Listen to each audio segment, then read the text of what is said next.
Thank you guys for joining me. This is Mo from Mo in the Deep End. And as someone who has really watched from afar and has a very, like, on the surface sort of understanding of the deep magic lore, the 40K books of Warhammer 40K, that's just, all the lore in the Karen Reed case, I've decided to do what I can for trials because as I have 6 children, it is a little bit difficult to do all the trials all the time and still pick them up from school, which is well, it needs to be done. You can't leave them at school. They will send them home to you. But I wanted to go around and, for every day when I speed run, if I can find a dingus of the day, then I will report on it. And it's kind of like little bites of info, little fun videos that you can watch for the Karen Reed case while I just make observations of people. The dingus of the day for the first day has to be the state prosecutor. I don't know how the state prosecutor managed to make a blizzard and, an intense vehicle, unaliving boring, but he did. He worked it out. That is an achievement. He also was very monotone, and I just was waiting for this to end. I generally lean more towards the defense side, but if the state has the burden of proof and they can prove it, then that's fine with me. If they can prove that she maliciously did this, then absolutely, I will agree with them. But right now, during his opening statement, and we're going to listen to a bit of it, he just threw out names and there weren't demonstratives. If you are a juror and you are trying to, keep this all in your head, that wasn't very clear to me, honestly. I didn't understand who these people were. Again, some people have been here since the deep magic, in Narnia was made. Don't speak to me of Karen Reed. I was there when it started. So, it is a little weird looking as an outsider who hasn't been paying attention to the case. And the mention of all the names, we'll start listening to him, but he name drops all the people all the time. Over to their house on Meadows Ave that evening to celebrate the girls getting into that school.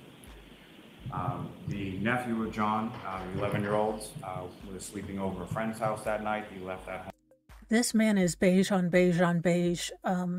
He is 100% uncut Ambien, audio Ambien. It is just, look, I know I have ADHD. I know that the jury was probably paying attention. But again, the jury should not be privy to all the people that were involved in this investigation. So what you basically did for, a bajillion minutes, it felt like forever. I felt like the lady at the end of the Titanic. It's been 84 years, for the love of God. Holy God. But he just continued to drop a bunch of names. There weren't demonstratives. I don't know if that was agreed upon in a motion in limine. But to me, as a person that has a hard time connecting random names to people, if you had a demonstrative, it would have been better. Home sometime around 7 p.m. or so, got picked up and he went to sleep over at his friend's house. Let's see if he can sound more lively. Then decided to travel out to a local establishment on Washington Street called C.F. McCarthy's Bar and Restaurant.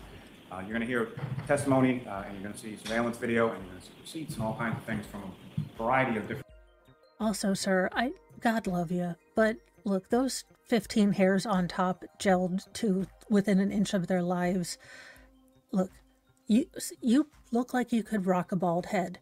The guy in the, Edgecombe case, the prosecutor addicted to Diet Pop, my spirit animal, he could pull off the baldness. Stop. You have like 4 hairs. Just give it up.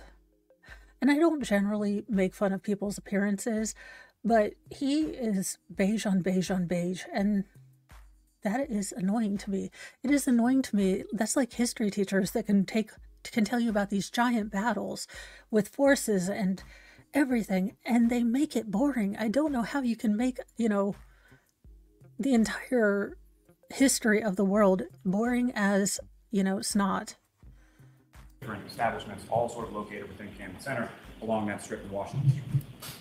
Now, they get Mr. O'Keefe and Mr. Camerano leave the girls at home. They then go to C.F. McCarthy's, arriving there sometime between 7:30 and 8 p.m. They eventually cajole another friend of theirs, Mr. Kurt Roberts, to come out to the bar and join them as well. And So I do have a question, and I don't understand the logic, but then again, I don't like to drive in the snow. So if there was a blizzard or blizzard-like, conditions, would you really want to go to a bar and then drive tipsy-ish?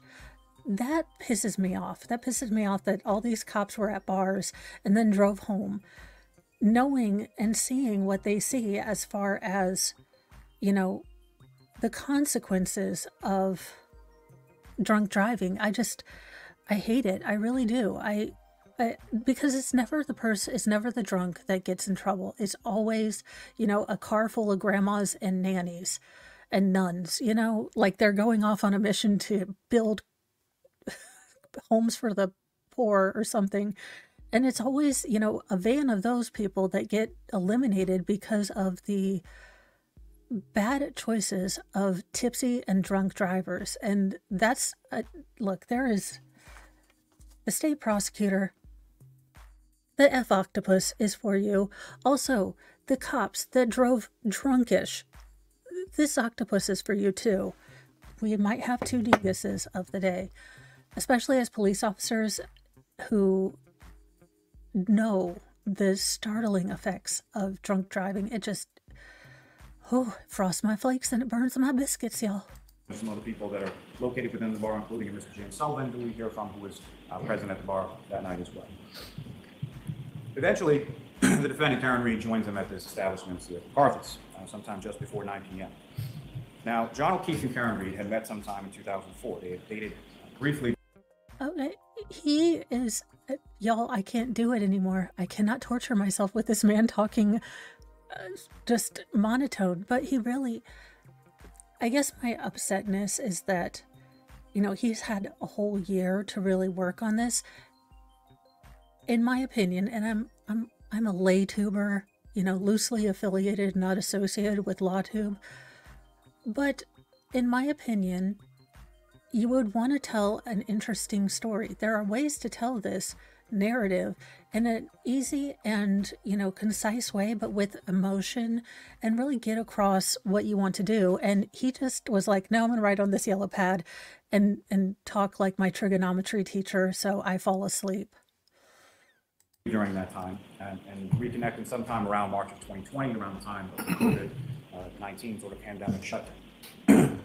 They had started dating around that time period, or reconnected during that. This is such a weird setup. I don't get this at all. I don't understand why the lectern is on the side, and there's probably, again, all the regulations and things I don't understand from law. I've been around LawTubers for a while, but I am not any sort of legalese analyst, but it just feels very weird that she's behind and cat a corner to him while he's putting us all to sleep with audio ambient. Time period, and the defendant had stayed at the house in Canton several nights a week. She had helped out with the children. In the month or so leading up to Mr. O'Keefe's death, the relationship soured. You will see text messages between Mr. O'Keefe and Ms. Reed to that effect.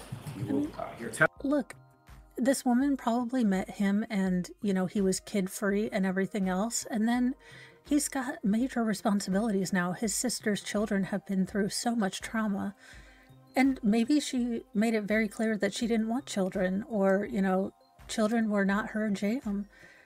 Or, when we are stressed, we tend to take our stress out on people we love, which is really, really dumb. You should take it out, on not nice people, but allegedly in Minecraft. But we tend to, when things change, when things are a big change, we tend to maybe react not well. So maybe there was just that tension, and that's quite normal. I do not like when the state takes things that are simple, everyday life things, and put a connotation or a context in there that wasn't there. Relationships are hard, so maybe they just broke up. Maybe there was nothing nefarious about this. There was just, hey, we're not working right now. We need a break. But that's going to be suspicioso. to a Testimony state. from the children, from John's niece and nephew, in regard to things they observed within that relationship. And you'll hear testimony from other individuals as far as their observations or things that they It is weird that they're just focusing on her. Turning And I to feel January like 29th, 2022. there, Karen can't catch a break. If she smiles, then she's being disrespectful of the victim's suffering and her family. If she doesn't smile, she looks cold and calculated. Now I will say, I would have softened her look a lot. I would have added much more dimensions, you know, do more of a dewy makeup, and a little bit of shine, a little bit of sheen, making her look innocent. You can do a lot with makeup. I mean, I don't know how to do it, but I've seen videos. But she really does have a tightrope to walk, because she is constantly being filmed in this. And I guess, you know what? Court TV, also a dingus. Because, dear Lord, why are you focusing on her? You're going to get the cameras taken out, just like you did in the Lori Vallow case, and then we're going to have to listen to audio ambient again. Just after 6 a.m., the Canton Police Department receives a 911 call from a woman reporting a male party, subsequently identified as John O'Keefe, found in the snow outside residence at 34. How do you make finding the, cold body of a man that has, given his life to service, how do you make that boring? I don't know, but he did. So he and Court TV for, just never ever taking anything off Karen, and probably going to get, the visual feed arrested, and then we're just going to have to listen to audio boringness. So my dinguses of the day are the state prosecutor, Court TV, and the police officers that drove home tipsy. You are all dinguses of the day, in my opinion, and hopefully you can redeem yourself. But oh my gosh, please, please, someone give the state prosecutor a Jolt Cola, give him something. I don't know how they stay awake. I was bored out of my mind, and I kept thinking, goodness gracious, this is an intriguing case, and you made it as boring as a trigonometry, chemistrology, just lesson. And yes, I know chemistry is not spelled that way, but I am a grammar and spelling outlaw, so that is that. I will see you guys in a little bit. I hope you enjoyed this. I will be working on day 2. It's probably going to be the lip smack guy. I'm not going to lie. That irks the ever-living potato casserole out of me. I can't handle mouth noises. I'm sorry. The youngest, most feral watches these ASMR, chewing videos, and they have that sound, and I'm like, you need to go away from me, or I will turn that off and mute it, because I don't get it. Some people really like it, but mouth sounds, no. So I will see you guys in a little bit with probably that. I hope you are having a wonderful day. Thank you for watching, and press the like button, do all the YouTube-y things, if you would, please. I appreciate it so much. I can't even tell you. Thank you all, and have a great day.